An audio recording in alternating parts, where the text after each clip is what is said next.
La pasión de Jesús y María y la compasión de Juan.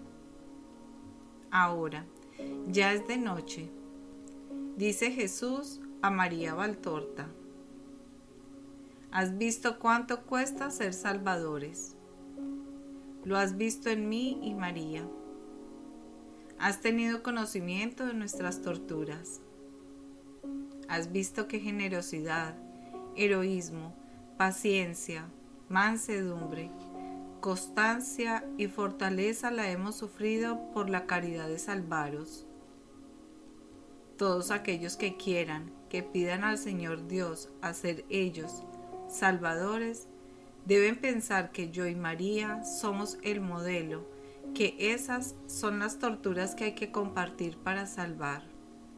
La cruz, las espinas, los clavos, los azotes no serán materiales, serán otros, con otra forma y naturaleza, pero igualmente dolorosos e inmoladores. Y solo inmolándose en medio de estos dolores se puede ser salvador. Es misión austera, la más austera de todas. Una misión respecto a la cual la vida del monje o de la religiosa, de la más severa regla, es como una flor comparada con un montón de espinas. Porque esta es no regla de orden humana, sino regla de un sacerdocio y un rito de ingreso en el estado monacal divinos, cuyo fundador soy yo. Yo soy el que consagra y acoge, en mi regla, en mi orden, a los elegidos para ellas. Y soy el que les impone el hábito, el mío, el dolor total llevado hasta el sacrificio. Has visto mis sufrimientos, dirigidos a hacer reparación por vuestras culpas. Nada en mi cuerpo ha estado exento de ellos, porque nada en el hombre está exento de culpas, y todas las partes de vuestro yo físico y moral, ese yo que Dios ha dado con una perfección de obra divina, y que vosotros habéis degradado con la culpa del progenitor y con vuestras tendencias al mal, con vuestra voluntad mala. Son instrumentos de los que os servís para cumplir el pecado. Pero yo he venido para cancelar los efectos del pecado con mi sangre y mi dolor, lavando en ellos cada una de vuestras partes físicas y morales, para purificarlas y fortalecerlas contra las tendencias culpables. Mis manos fueron heridas y aprisionadas, después de haberse cansado llevando en la cruz, para reparar por todos los delitos cometidos con la mano del hombre.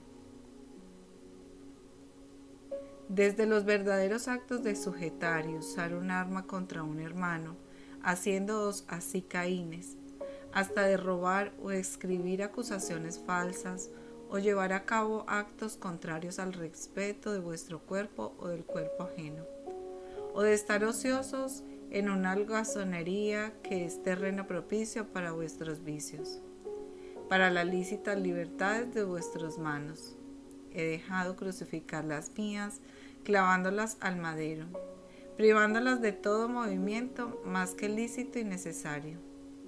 Los pies de vuestro Salvador, después de haberse fatigado y herido en las piedras de mi camino de pasión, fueron traspasados, inmovilizados para hacer reparación por todo el mal que vosotros hacéis con los pies, haciendo de ellos el medio para ir a vuestros delitos, hurtos, fornicaciones. He marcado las calles, las plazas, las casas, las escaleras de Jerusalén para purificar todas las calles, las plazas, las escaleras, las casas de la tierra, de todo el mal que dentro y fuera de ellas había nacido. Todo lo que había sido sembrado y sería sembrado en los siglos pasados y en los futuros, por vuestra mala voluntad obediente a las instigaciones de Satanás. Mi carne se manchó, recibió contusiones y heridas para castigar en mí todo el culto exagerado, la idolatría, que vosotros ofrecéis a esta carne y a la de quien amáis.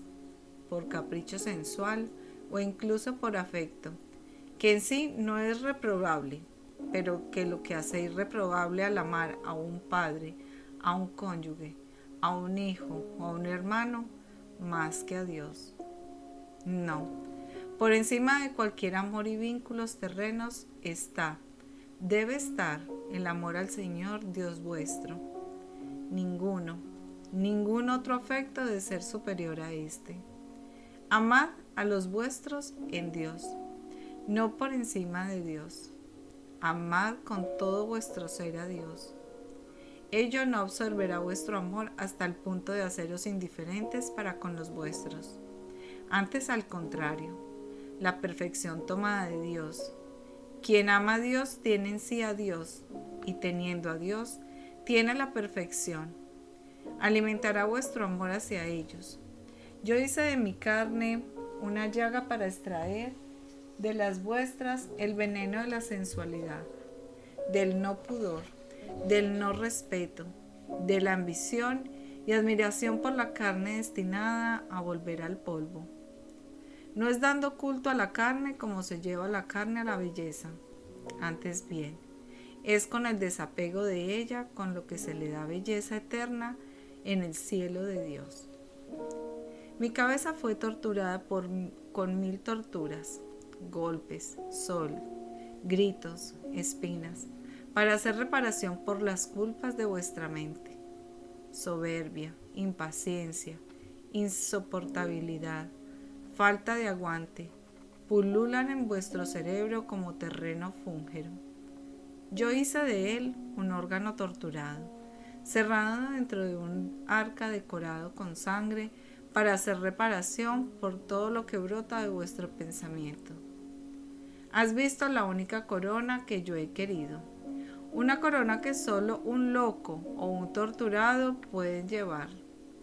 Ninguno que sea sano de mente, humanamente hablando, y que esté en posesión de su libertad, se impone. Pero a mí me consideraba loco, y loco sobrenaturalmente. Divinamente loco lo era, queriendo morir por vosotros, que no me amáis o que me amáis tampoco, queriendo morir para vencer el mal en vosotros, sabiendo que lo amáis más que a Dios. Y estuve a merced del hombre y prisionero del hombre condenado suyo. Yo, Dios, condenado por el hombre. Cuántas impaciencias tenéis por naderías, cuántas incompatibilidades por bagatelas, cuántas exasperaciones por simples malestares. Mirad a vuestro Salvador, meditad en lo exasperante que debían ser esas punzadas continuas en nuevos sitios, esos enredos en los mechones del cabello, ese desplazamiento continuo sin posibilitar mover la cabeza, apoyarla en ningún modo que no produjera tormento. Pensad en lo que debieron significar para mi cabeza torturada, dolorida, febril, los gritos de la muchedumbre, los golpes de la cabeza, el sol abrasador. Reflexionar en el dolor que debía tener en mi pobre cerebro, que había ido a la agonía del viernes convertido ya por entero en un dolor por el esfuerzo sufrido durante toda la noche del jueves. En mi pobre cerebro, al que le subía la fiebre de todo el cuerpo lacerado y de las intoxicaciones provocadas por las torturas. Y en la cabeza también los ojos tuvieron su parte, y la boca, y la nariz y la lengua, para hacer reparación por vuestras miradas tan amantes de ver lo malo y tan olvidadas de buscar a Dios, para hacer reparación por las demasiadas y demasiado embusteras y sucias y lujuriosas palabras que decís, en vez de usar los labios para orar, para enseñar, para confortar. Y recibieron su tortura la nariz y la lengua para hacer reparación por vuestra avidez gustativa y por vuestra sensualidad olfativa, por los cuales cometéis imperfecciones que son terrenos para más graves culpas, y cometéis pecados con la avidez de alimentos superfluos, sin tener piedad de los que tienen hambre, de alimentos que os podéis permitir. muchas veces recurriendo a medios ilícitos de ganancia. Mis entrañas no quedaron exentas de sufrimiento, ninguna de ellas.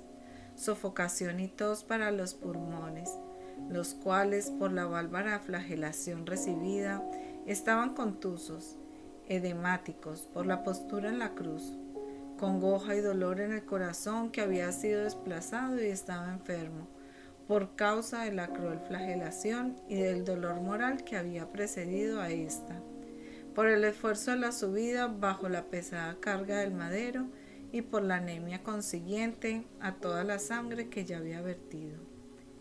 El hígado congestionado, el vaso congestionado, los riñones contusos y congestionados. ¿Has visto la corona de moratones que estaba alrededor de mis riñones? Vuestros científicos, para dar una prueba para vuestra incredulidad respecto a esas pruebas de mis padecimientos, que es la sábana santa, se conserva y venera en Turín. Para los escritos valtorianos es auténtica. Explican que la sangre, el sudor cadáverico y la urea de un cuerpo ultrafatigado pudieron, mezclándose con los ungüentos, producir esa pintura natural de mi cuerpo extinto y torturado. Mejor sería creer sin tener necesidad de tantas pruebas para creer. Mejor sería decir, esto es obra de Dios, y bendecir a Dios, que os ha concedido disponer de la prueba irrefutable de mi crucifixión y de las torturas que la precedieron. Pero, dado que, ahora, no sabéis ya creer con la sencillez de los niños, sino que tenéis necesidad de pruebas científicas, pobre fe vuestra, que sin el apoyo y el acicate de la ciencia no sabe mantenerse en pie y caminar. Sabed que las atroces contusiones de mis riñones fueron el agente químico más potente en el milagro de la sábana santa. Mis riñones, casi rotos por los azotes, ya no pudieron trabajar. Como los de los que han ardido en una llamarada, no fueron capaces de filtrar, y la urea se acumuló y se esparció en mi sangre, en cuerpo, produciendo los sufrimientos de la intoxicación urémica y el reactivo que, resumando de mi cadáver, fijó la imagen en la tela.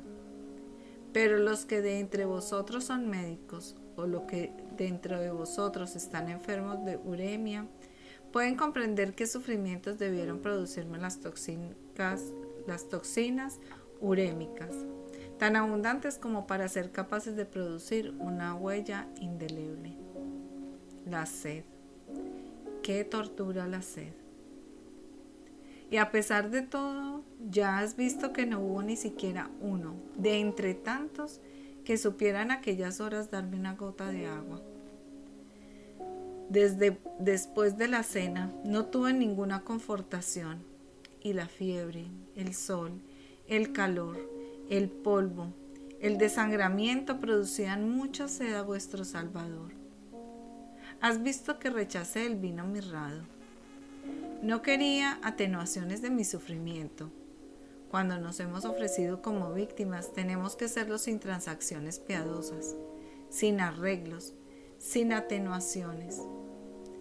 Es necesario beber el cáliz como se nos da, saborear el vinagre y la hiel hasta la hez. No el vino con añadido de drogas que produce una mitigación del dolor. Muy severo es el sino victimal, pero bienaventurado el que lo elige como suyo. Esto respecto al sufrimiento de tu Jesús en su cuerpo inocente. Y no te hablo de las torturas de mi sentimiento hacia mi madre y hacia su dolor. Se requería ese dolor, pero para mí fue la congoja más cruel. Solo el Padre sabe lo que sufrió su verbo en el espíritu, en lo moral y en lo físico. Y la presencia de mi madre, aunque fue la cosa más deseada por mi corazón, que tenía necesidad de esa confortación en la soledad infinita que lo rodeaba, infinita soledad procedente de Dios y de los hombres, fue tortura. Ella debía estar allí, ángel de carne, para impedir el asalto de la desesperación, de la misma forma que el ángel espiritual lo había impedido en el Getsemaní. Debía estar allí para unir mi dolor con el suyo para vuestra redención. Debía estar allí para recibir la investidura de madre del género humano. Pero verla morir a cada uno de mis estremecimientos fue mi mayor dolor. Ni siquiera la traición, ni siquiera el saber que mi sacrificio sería inútil para muchos. Esos dos dolores que pocas horas antes me habían parecido tan grandes que me habían hecho sudar sangre, eran comparables a este. Pero tú has visto lo grande que fue María en aquella hora. La congoja no le impidió ser mucho más fuerte que Judith. Esta mató. Judith 13. María se dejó matar a través de su hijo, y ni imprecó ni odió. Oró, amó, obedeció. Siempre madre, hasta el punto de pensar en medio de esas torturas que su Jesús tenía necesidad de su velo virginal para cubrir sus carnes inocentes. Para defensa de su pudor, supo al mismo tiempo ser hija del Padre de los cielos y obedecer la tremenda voluntad del Padre en aquella hora.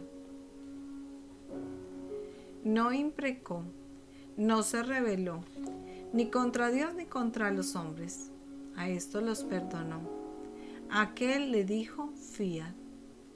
También después la has oído. Padre, te amo, y tú nos has amado. Recuerda y proclama que Dios la ha amado y le renueva su acto de amor. En aquella hora, después de que el Padre la había traspasado y privado de su razón de ser, lo ama. No dice, ya no te amo por haber descargado tu mano sobre mí. Lo ama. Y no se aflige por el propio dolor, sino por el que sufre su hijo. No grita por el propio corazón quebrantado, sino por mi corazón traspasado. De esto pide razón al Padre, no del propio dolor, pide razón al Padre en nombre del Hijo de ambos. Ella es auténticamente la esposa de Dios. Ella es auténticamente la que concibió por unión con Dios. Sabe que a su Hijo no le engendró un acto humano, sino que fue solamente fuego que descendió del cielo para entrar en su seno inmaculado y depositar en él el germen divino. La carne del hombre Dios, del Dios hombre, del Redentor del mundo. Ella lo sabe, y como esposa y madre pide razón de esa herida. Las otras debían producirse, pero esta, cuando todo estaba cumplido, ¿por qué? Pobre mamá, hubo un porqué que tu dolor no te ha permitido leer en mi herida. Y ese porqué fue el que los hombres vieran el corazón de Dios. Tú lo has visto, María, y no lo olvidarás nunca. Pero ya ves que María, a pesar de no ver en ese momento las razones sobrenaturales de esta herida, enseguida piensa que no me ha hecho daño, y por eso ella bendice a Dios. No se preocupa del mucho daño que esa herida le haya hecho a ella. No me ha hecho daño a mí, y eso le basta y le sirve para bendecir a Dios, a ese Dios que la inmola. Lo único que pide es un poco de confortación para no morir. Es necesario para la naciente iglesia, de la que ha sido creada madres pocas horas antes. La iglesia, como un recién nacido, necesita cuidado y leches maternos. María dará todo esto a la iglesia, sosteniendo a los apóstoles, hablándoles del Salvador y orando por la iglesia. Pero ¿cómo podría hacerlo si expira esa noche? La iglesia, a la que le quedan pocos días para estar ya sin quien es su cabeza, se quedaría huérfana del todo si además expirara la madre. Y la suerte de los recién nacidos huérfanos es siempre precaria. Dios nunca defrauda una justa oración y conforta a los hijos suyos que en Él esperan. María lo experimenta en el consuelo de la Verónica. Ella, la pobre madre, había imprimido en sus ojos la efigie de mi rostro apagado. No podía resistir verlo. No es Jesús, es Jesús envejecido, hinchado, con esos ojos cerrados que ya no la miran, con esa boca torcida que ya ni le habla ni le sonríe. El de la Verónica es un rostro de Jesús vivo, doliente, herido, pero todavía vivo. Su mirada la mira, su boca parece decirle mamá, su sonrisa la saluda todavía. Oh María, busca a Jesús en tu dolor. Él vendrá siempre y te mirará, te llamará y te sonreirá. Compartiremos el dolor, pero estaremos unidos. Juan, oh pequeño Juan, compartió con María y Jesús el dolor. Sé siempre como Juan, también en esto. Yo te lo he dicho. No serás grande por las contemplaciones y los dictados. Esto es mío, sino por tu amor, y el amor más alto está en compartir el dolor. Esto proporciona la manera de intuir hasta los más pequeños deseos de Dios y hacerlos realidad a pesar de todos los obstáculos. Mira con qué viva y delicada sensibilidad Juan actúa desde la noche del jueves hasta la del viernes. Y pasada esa noche, pero observémoslo en aquellas horas, un momento de desconcierto, una hora de pesantez. Pero una vez superado el sueño con la agitación de la captura y esa agitación con el amor, viene, trayéndose tras sí a Pedro, para que el maestro sienta confortación al ver la cabeza de los apóstoles y el predilecto entre los apóstoles. Y luego piensa en la madre, a quien algún cruel puede gritar que su hijo ha sido capturado, y va donde ella. No sabe que María ya vive la congoja del hijo y que mientras los apóstoles dormían, ella velaba y oraba, agonizando con su hijo. Él no lo sabe y va donde ella y le prepara para la noticia. Luego hace de ese enlace entre la casa de Caifás y el pretorio, entre la casa de Caifás y el palacio de Herodes, y otra vez de la casa de Caifás al pretorio.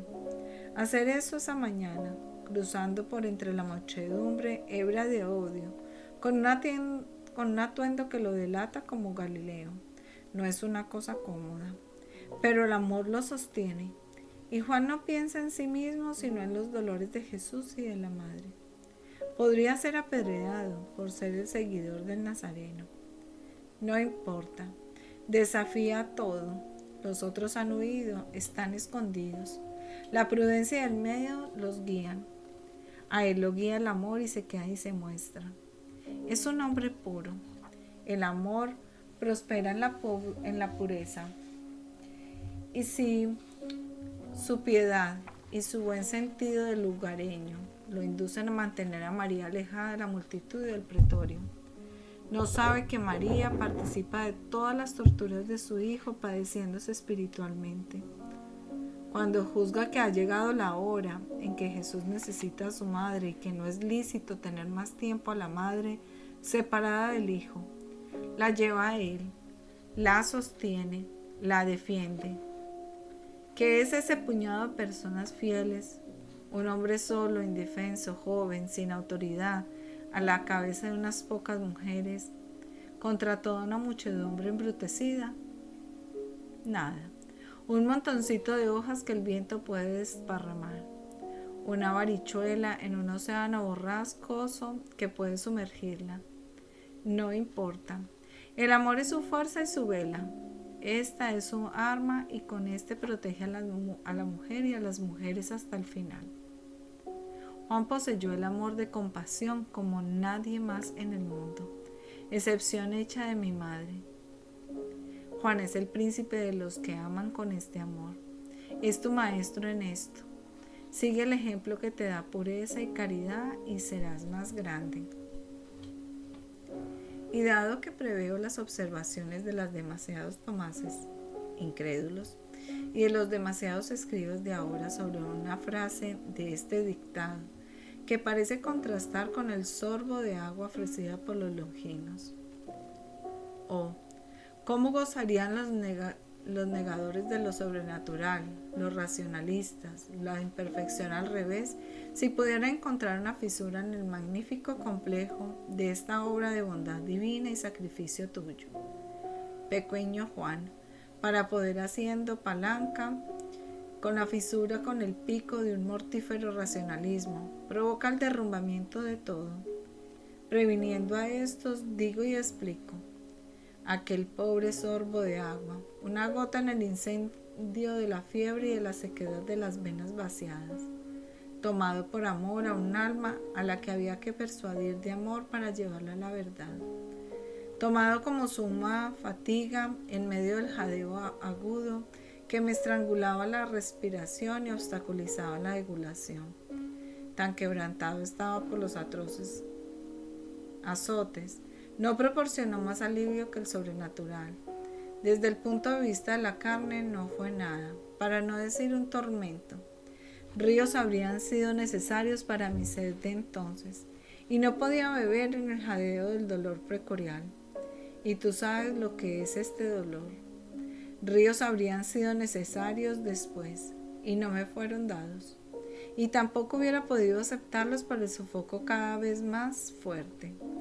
Pero cuánto alivio habría procurado mi corazón si me hubieran sido ofrecidos. Era de amor de lo que moría, de amor no dado. La piedad es amor, y en Israel no hubo piedad. Cuando contempláis vosotros los buenos, o analizáis vosotros los escépticos, aquel sorbo, dadle su justo nombre, piedad, no bebida. Puede por tanto deciros, sin incurrir por ello en falsedad, que desde la cena no recibí alivio. De toda la masa que me circundaba, no hubo ni uno me procurase alivio, considerando que el vino drogado no quise sorberlo. Recibí vinagre y burlas, recibí traiciones y golpes. Eso es lo que recibí, nada más.